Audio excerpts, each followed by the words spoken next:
Okay. Let's not We'll interrupt keep it. going with phone calls. Sure. Andrew in Bethlehem, how are you? Hey, how you doing? Bethlehem, really? In PA. Yeah, just a coincidence. Yeah. But I have a question. Supposedly the Big Bang created space and time, but energy and mass cannot be created or destroyed. So I was wondering, how could energy mass exist without space and time? You need to call a physicist show, first of all. Second of all, the basic laws of, conservation of energy and everything may not necessarily have applied then. But third, that the origin of the universe doesn't necessarily have to violate those things. Yeah, because that's the question that always comes to mind when I believe that God created the Big Bang. The total energy of the universe is zero. Zero. Which means it does not. There's no violation of the conservation of energy in the appearance of the universe. So what makes you think that God did the Big Bang? Well, to me, it's just illogical that energy mass could be without space and time. I understand that. I'm sorry, I didn't get that. What was that? Well, how could energy mass? It seems dependent on space and time. There's a limit to the depth of the science you're going to get out of us, but you really should be talking to physicists. It seems more illogical than scientific. Okay, it can seem that way to us laypersons, but are you aware that the great majority of physicists are not Christians, are not theists, I should say? Well, I believe there's about 75% that aren't theists. And okay, so if it's so obvious, if this thing that seems obvious to you is so obvious, how come it's not obvious to those guys, the guys who actually do the work? The more important question: why are 25% theists? That's the more important question. Because it's easy to compartmentalize, but these other guys, Well, there are more unbelievers amongst physicists than there are in the general public. Yeah, that's not why there are still some is not the question. Why so many of them are not believers? That's the question. Yeah, out of the people who understand this subject the best, the overwhelming majority of them do not find it more reasonable that a God did it. And I'm still wanting to hear why you think it's more reasonable that a God did it, when what we're talking about is something that we don't understand and cannot even investigate. So therefore, there can't be evidence to support your position, and I wanted to know why you had it. Well, I just happen to be a theist because I'm a born-again Christian, and I had first-hand experience with God. So you have a preconception or a presupposition that God exists. So you're trying to fit him into the science. Well, I'm not trying to fit him in. I'm just saying it's just equally credible than what physicists come up with, which to me seems illogical. Well, because I can't imagine energy mass without space and time. Considering that you don't seem to understand it, I don't know how you can claim it's illogical. But my point was, you're not following the evidence, you're leading the evidence. You were already a believer in the Christian God, and now you've been convinced by evidence that the Big Bang is the best scientific model of the origins of the universe, and then you're trying to plug your God into the gaps into the gap areas where we don't have complete answers yet. And well, to me, the gaps are facts. What? To me, the gaps are facts. This is the God of the facts because God fulfills all of the necessarily criteria that would account for a first cause. Well, no, he wouldn't, because to account for a thing, you can't just make up some other thing. You have to show that the thing that you're using to account for the open questions actually exists. I mean, you can make up things to account for all kinds of stuff. But if you can't show that the thing that you made up actually exists, then you haven't really accounted for it. You've just made things up. Well, God would subsist, not necessarily exist. Exist means what exists in space and time. God would be transcendent, so God would subsist. God would be a foundation. What evidence do you have that anything like that could possibly exist? Well, for one thing, like, well, say science. Science relies on cause and effect. It has that assumption. Otherwise, we can experiment, because Sure. when we experiment. Okay, so we what's the expect an experiment effect. you did? What's the experiment you did that demonstrated that your God exists?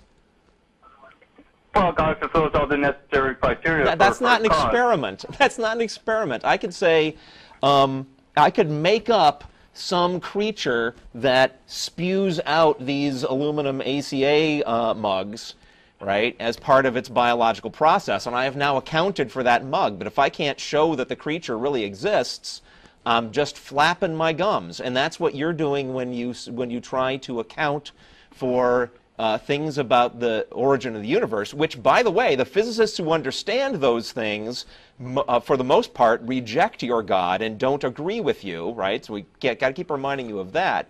But making up something and calling it your God and saying that is the thing that explains it doesn't really explain anything until you've shown that your God actually exists. Well, Can you? Well, I mean, well, to claim that something exists, you would need to have criteria established that either meet up with your claim or do not meet up with the claim. And as far as like God would be concerned, God would be, number one, a reasonable entity. Okay, so I'm making up a Reason would be the criteria. highest I'm making up a form of what criteria exists. for a thing that meets my that fits my claim, and it's that creature that spews these aluminum mugs. See what you're doing? That is not how it's done. You can't just say because I have an idea that fits the available information, that therefore my idea is automatically right. That's Well, not the how, very that's fact not that how we science have works. ideas. What? The very fact that we have ideas demonstrates the highest form of what exists, You're and that moving would on be to- our reason. Dude, The fact that we have ideas shows that we have thinking machines in our body. yeah, would you That's it. mind please sticking on one subject and not like the moment we start pressing you on one of your claims, you jump to another one? You've already done that with, you know, the origin of the universe. Now you're doing it with this. How have I been doing that? Yeah. Well, I apologize. Look, we have shown you that just like saying this God idea you have, that answers the open questions in science, which it doesn't, by the way, because if it did, then most physicists would agree with it, and they don't, right? But we've shown you that is not how it works. That's not how you prove a thing exists. Because I can make up any number of things that answer any number of open questions. What you need to do is show that the thing you're proposing actually exists. Can you or can't you? God would subsist, so it would be a foundation for existence. No. So what you would show, is demonstrate that a no that or a everything yes? well, you would demonstrate that everything known would have a foundation. So suppose everything does have a foundation. How have you demonstrated that that foundation is your God? Well, what would you consider demonstration? Would a logical That's argument not be my a form problem. of I'm not demonstration? the one proposing your God, dude. You are. This is basic burden of proof. You say you think this thing exists. Great. It is your job now to demonstrate that it exists. Can you or can't you? Well, I would base my demonstration on a logical argument. Okay, yeah, but okay, logic is a fine thing, and it works when when you feed in facts.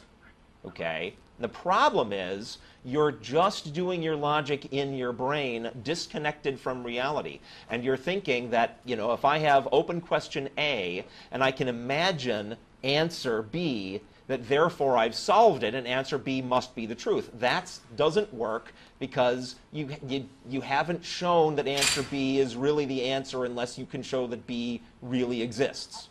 Well, what if I said that Bigfoot created the universe? You would be in the same boat as you are now. No, that's wrong, because Bigfoot would be a physical construct, whereas God No, would be purely metaphysical. I'm imagining a cosmic Bigfoot.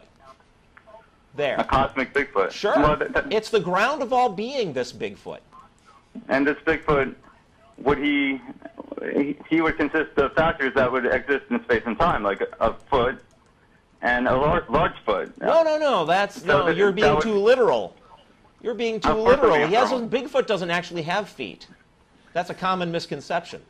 See, I can sit here all day making shit up. That is exactly what your religion is. It's a bunch of made-up stuff. Here's the bigger problem with what you're trying to do, is you're looking at a mystery. There's a point at which we cannot look any further when we're investigating the Big Bang. And we have not been able to come up with models and answers that provide us with all the information, and we may never be able to. And so you're looking at that mystery and saying, I need to come up with some sort of explanation for this. Well, here's this God thing, which, by the way, it's a panacea. It's an explain-all. It has every characteristic you ever want it to have for whatever thing you're wanting to answer. And so you say, look, this meets all the criteria of this, therefore it's the most plausible answer. And that's just wrong, because number one, you're assuming that your understanding of the question and the mystery is correct and accurate. And it's clearly not, because we don't have a good enough understanding to posit what may or may not have been causes. There's multiverse theories. There's a ton of different theories about the origins of the universe. Well, the second thing is, if you posit an answer that is a panacea, you have explained nothing. Your God has no explanatory power, because we explain things in terms of things that we understand. We explain things the unknown with the known. You are trying to solve a mystery by appealing to a greater mystery. You have no evidence for it. You just went into it already believing this and said, how convenient. I have this belief, this claim about a being that would certainly answer every possible criteria for the Big Bang, so therefore it makes it plausible. Sorry, that's not the way it works. Well, the evidence would be a logical argument. Like, the logical argument would be, I define God, and God would be... Sure, you can define God into existence. Yes, and I've defined into existence a creature that spews little aluminum mugs. Defining a thing into existence doesn't make it exist. Well, it would outline the criteria. If the criteria fulfills a role... No. We're going around in circles. No, because there's actually, and I wasn't supposed to tell you this, there's actually a collective of transcendent universe-building fairies that actually meet all the criteria better, because they're also not supernatural, and they don't interact with us. So they are far less troublesome than your God hypothesis. Well, how can you have more than a fairy? Which means... How can you have more than one fairy outside space and time? How can you have anything outside... How can you have anything outside of space and time? If you can define... that would be pure reason. Reason would be a non-entity. Andrew, reason is a hang thing on. that takes place in brains. If you can define a God to exist outside of space and time, why is it not also equally viable to define something else outside of space and time? Well, because the one thing that could exist outside of space and time would be... You're done. If you're going to assert that the only thing that exists... Because special pleading. Because my thing has been believed by a lot of people for a long time, and you just made up those pixies. Wow. Yeah.